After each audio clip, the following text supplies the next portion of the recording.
جی، میں Bushra be be کی بیٹی ہوں، اور یہ ویڈیو ریکارڈ کرنے کی یہ وجہ ہے کہ پچھلے کچھ دنوں میں نے میڈیا میں اپنی والدہ کے بارے میں بہت گند سنا ہے، اتنا گند سنا ہے کہ یقین مانے رات کی جو نیندیں ہیں نا وہ اڑ گئی ہیں۔ کبھی سوچا بھی نہیں تھا کہ اتنی نیک اور اتنی پردہ دار خاتون کے بارے میں یہ باتیں سننے کو ملیں گی۔ پتہ نہیں بابا پہ کوئی پریشر ہے یا کیا وجہ ہے جو انہوں نے یہ سب کچھ کیا۔ میں اس سب کے بارے میں نہیں بات کرنا چاہتی، جو میں مختصر سی بات کرنا چاہتی ہوں۔ قرآن کو اپنے آگے اس لیے رکھ رہی ہوں تاکہ اللہ سے بڑی عدالت کوئی عدالت نہیں ہے، تو یہ قرآن ہے میرے آگے، جو کہوں گی سچ کہوں گی، اور نہیں کہوں گی تو قرآن جب مجھے پڑھے گا تو پھر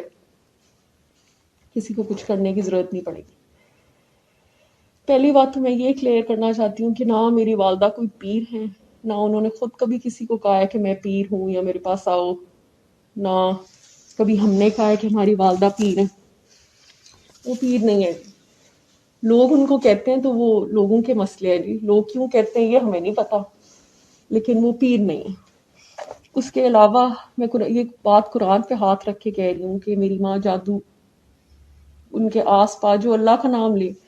اور اللہ کے رسول کا نام لے، اس کے ساتھ جادو کا نام جوڑنا ایک نہایت ہی زیادتی کی بات ہے۔ تیسری بات میں یہ کلیئر کرنا چاہتی ہوں، قرآن پہ ہاتھ رکھ کے میں یہ بات کر رہی ہوں کہ واقعی ہی خان صاحب نے نکاح سے پہلے میری والدہ کا چہرہ نہیں دیکھا تھا۔ خان صاحب جب بھی ہمارے گھر آتے تھے میری ماں اوپر سے لے کے نیچے تک پردے میں ہوتی تھی، بلکہ مجھے یاد ہے جب خان صاحب آنا شروع ہوئے تھے تو ماما گلوز پہنتی تھی، تو مجھے یاد ہے ہم بچے پسند نہیں کرتے تھے، ہم کہتے تھے گلوز بہت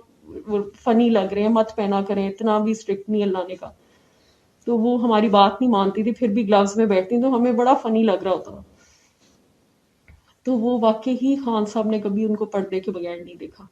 اور یہ بات میں قرآن پہ اس لیے ہاتھ، یہ دیکھ لیں آپ سب قرآن ہے، تاکہ کل کو یہ کوئی نہ کہے کہ آگے قرآن نہیں تھا کہ کتاب رکھی ہے۔